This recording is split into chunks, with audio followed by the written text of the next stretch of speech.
ഈ സംവിധാനത്തിന്റെ യഥാർത്ഥ പ്രശ്നങ്ങളെ മൂടിവെച്ചും മറച്ചുവെച്ചും ഇവിടുത്തെ യഥാർത്ഥ പ്രശ്നം സമസ്തയും മുസ്ലിം ലീഗുമാണ് എന്ന് തെറ്റിദ്ധരിപ്പിച്ച് മുസ്ലിം ലീഗിന്റെ പ്രാദേശിക നേതാക്കളെയും പ്രവർത്തകരെയും ഒക്കെ സമസ്തയുടെ പ്രവർത്തകരുമായിട്ട് ശത്രുതയുണ്ടാക്കാനും വിദ്വേഷമുണ്ടാക്കാനുമാണ് ഇപ്പോൾ ശ്രമിച്ചുകൊണ്ടിരിക്കുന്നത്. പല ആളുകളും പാവങ്ങൾ അതിൽ വീണുപോയിക്കൊണ്ടിരിക്കുന്നത് തെറ്റിദ്ധരിക്കപ്പെട്ട ആളുകൾ ഇതിന്റെ നിജസ്ഥിതി മനസ്സിലാക്കണമെന്ന് സാന്ദർഭികമായിട്ട് സൂചിപ്പിക്കുകയാണ്. മുസ്ലിം ലീഗും സമസ്തയും തമ്മിൽ ഒരു പ്രശ്നമില്ല, പ്രശ്നം ഉണ്ടാവേണ്ട കാര്യമില്ല. സമസ്ത കേരള ജംഇയ്യത്ത് ഉലമയെ കുറിച്ച് ഈ തീരുമാനമായി ബന്ധപ്പെട്ടുകൊണ്ട് സമൂഹത്തിൽ പ്രചരിപ്പിക്കുന്ന കാര്യം എന്താണ്? ഈ CAC വിഷയം രമ്യമായി പരിഹരിക്കാൻ വേണ്ടി സമസ്തയുടെ പണ്ഡിതന്മാർ പരിശുദ്ധമായ റമദാനിൽ പോലും മുഷാവറ യോഗം ചേർന്നുകൊണ്ട് പലപ്പോഴും എത്രയോ യോഗങ്ങൾ ചേർന്ന് എത്രയോ മണിക്കൂറുകൾ ചെലവഴിച്ച് ഈ വിഷയം രമ്യമായി പരിഹരിക്കാൻ വേണ്ടി എല്ലാ അർത്ഥത്തിലുള്ള വിട്ടുവീഴ്ചകളും ചെയ്തത് എന്തിനാണ്?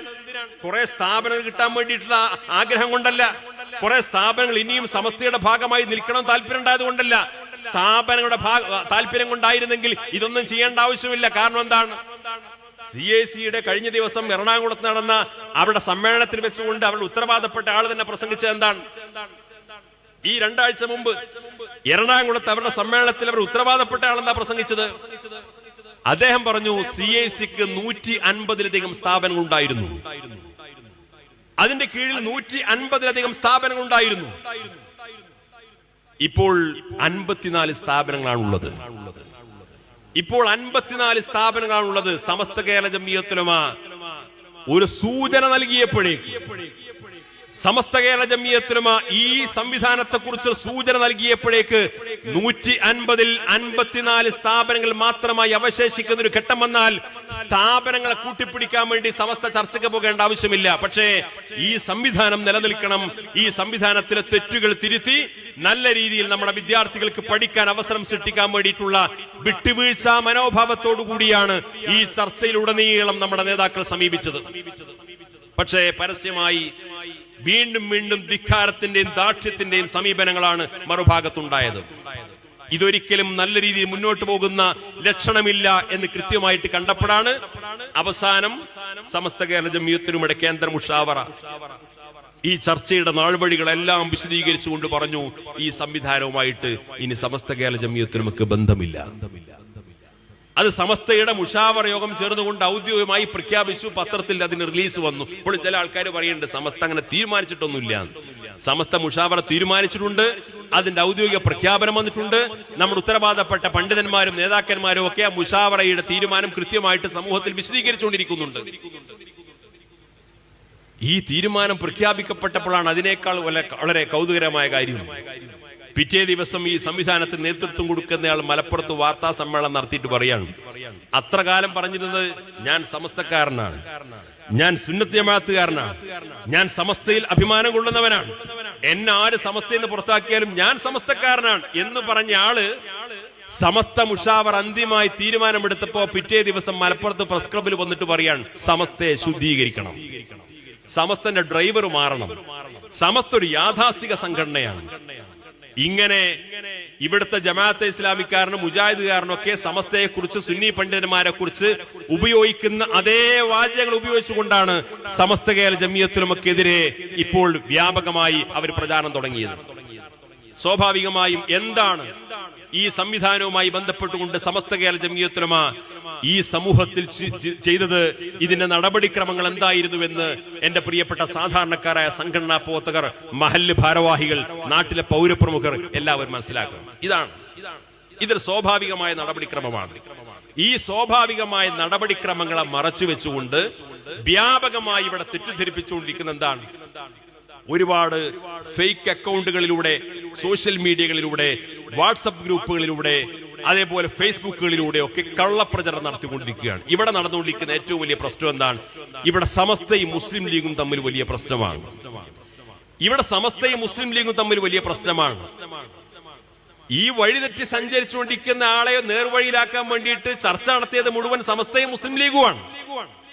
ഇത് നേരെയാക്കിയെടുക്കാൻ വേണ്ടിയിട്ട് സമസ്തയും മുസ്ലിം ലീഗും തമ്മിൽ ഇവിടെ ഒരു പ്രശ്നവുമില്ല. ഈ സംവിധാനത്തിന്റെ യഥാർത്ഥ പ്രശ്നങ്ങളെ മൂടിവെച്ചും മറച്ചുവെച്ചും ഇവിടുത്തെ യഥാർത്ഥ പ്രശ്നം സമസ്തയും മുസ്ലിം ലീഗുമാണ് എന്ന് തെറ്റിദ്ധരിപ്പിച്ച് മുസ്ലിം ലീഗിന്റെ പ്രാദേശിക നേതാക്കളെയും പ്രവർത്തകരെയും ഒക്കെ സമസ്തയുടെ പ്രവർത്തകരുമായിട്ട് ശത്രുതയുണ്ടാക്കാനും വിദ്വേഷമുണ്ടാക്കാനുമാണ് ഇപ്പോൾ ശ്രമിച്ചുകൊണ്ടിരിക്കുന്നത്.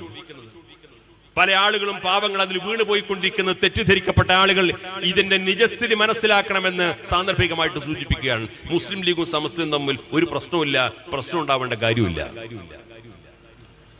സമസ്ത കേരള ജമിയത്ത് നമുക്ക് പ്രയാസമുണ്ടാക്കുന്ന ഒരു കാര്യം മുസ്ലിം ലീഗ് ചെയ്യില്ല എന്ന് വിശ്വസിക്കുന്നവരാണ് നമ്മൾ. മുസ്ലിം ലീഗിന് പ്രയാസമുണ്ടാക്കുന്ന ഒരു കാര്യം സമസ്തയുടെ ഭാഗത്തുണ്ടാവില്ല. കാരണം എന്താണ്? അത് രണ്ടു കൂട്ടർക്കും ഗുണമുണ്ടാകുന്ന കാര്യമില്ല. അത് രണ്ടു കൂട്ടർക്കും ഗുണമുണ്ടാകുന്ന കാര്യമല്ല. ഇതാണ് പ്രശ്നമെന്ന് തെറ്റിദ്ധരിപ്പിക്കുന്ന ആളുകൾ, വ്യാജ പ്രചരണം നടത്തിയ ആളുകൾ തിരിച്ചറിയേണ്ട അടിസ്ഥാനപരമായ സത്യം അതാണ്. മുസ്ലിം ലീഗിന് പ്രയാസകരമാകുന്ന എന്തെങ്കിലും പ്രവർത്തനം സമസ്തയുടെ ഭാഗത്തുണ്ടായിക്കഴിഞ്ഞാൽ, സമസ്തയുടെ സംഘടനാപരമായ ഭാഗത്തുണ്ടായിക്കഴിഞ്ഞാൽ അത് സമസ്തക്ക് ഗുണം ചെയ്യുമോ ദോഷം ചെയ്യുമോ? ഒരിക്കലും ഗുണം ചെയ്യില്ല. സമസ്തക്ക് ദോഷമുണ്ടാക്കുന്ന എന്തെങ്കിലും പ്രവർത്തനങ്ങൾ മുസ്ലിം ലീഗിന്റെ ഉത്തരവാദപ്പെട്ട പ്രവർത്തകരുടെയോ നേതാക്കന്മാരുടെ ഭാഗത്തുണ്ടായി കഴിഞ്ഞാൽ അത് മുസ്ലിം ലീഗിന് ഗുണം ചെയ്യുമോ? ഗുണം ചെയ്യില്ല, ദോഷമേ ചെയ്യൂ. അതുകൊണ്ട് ഇത് സമസ്തയും മുസ്ലിം ലീഗും തമ്മിലുള്ള പ്രശ്നമല്ല. സമസ്ത ഒരു മതസംഘടനയാണ്. അത് അതിന്റെ പ്രവർത്തന പദ്ധതികളുമായിട്ട് മുന്നോട്ട് പോകും. മുസ്ലിം ലീഗ് ഒരു രാഷ്ട്രീയ പാർട്ടിയാണ്. അത് അതിന്റെ പ്രവർത്തന പദ്ധതികളുമായിട്ട് മുന്നോട്ട് പോകും. ഇവിടുത്തെ പ്രശ്നം സമസ്ത കേരള ജമിയത്തിനുമിടെ മേൽവിലാസത്തിൽ വളർന്നു വലുതായ ഒരു വിദ്യാഭ്യാസ സംവിധാനം സമസ്തയുടെ ഉപദേശ നിർദ്ദേശങ്ങളെ ലംഘിച്ചുകൊണ്ട് മുന്നോട്ട് പോയപ്പോ, സമസ്തയിൽ നിന്ന് സ്വാതന്ത്ര്യം പ്രഖ്യാപിച്ചുകൊണ്ട് അതിന്റെ ഭരണഘടന പോലും തെറ്റിച്ചുകൊണ്ട് വിഭാഗീയമായ രീതിയിലേക്ക് കൊണ്ടുപോകാൻ ശ്രമിച്ചപ്പോ സമസ്ത അവിടെ ഇടപെട്ടു എന്നുള്ളതാണ്. അത് സമസ്ത കേരള ജമിയത്തുലമയുടെ സംഘടനാ സംവിധാനത്തിന്റെ ഭാഗമായിട്ട് നടക്കുന്ന ഒരു നടപടിക്രമമാണ്. കണ്ണൂർ ജില്ലയിലെ എളയാവൂർ എന്ന് പറയുന്ന പ്രദേശത്ത് മുസ്ലിം ലീഗിന്റെ നേതൃത്വത്തിൽ CH സെന്റർ എന്ന് പറയുന്ന സ്ഥാപനം പ്രവർത്തിക്കുന്നുണ്ട്.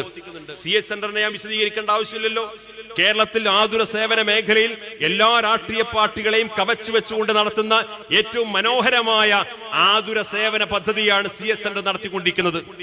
പക്ഷെ കണ്ണൂർ ജില്ലയിൽ അവിടുത്തെ മണ്ഡലം മുസ്ലിം ലീഗിന്റെ ആഭിമുഖ്യത്തിൽ ആരംഭിച്ച എളയാവൂരിലെ CH സെന്ററുമായി ബന്ധപ്പെട്ട് അടുത്തിടെ ചന്ദ്രിക പത്രത്തിൽ ഒരു വാർത്ത വന്നു. ആ വാർത്തയിൽ പറഞ്ഞത് എളയാവൂരിൽ പ്രവർത്തിച്ചുകൊണ്ടിരിക്കുന്ന CH സെന്ററുമായി മുസ്ലിം ലീഗിന് ബന്ധമില്ല.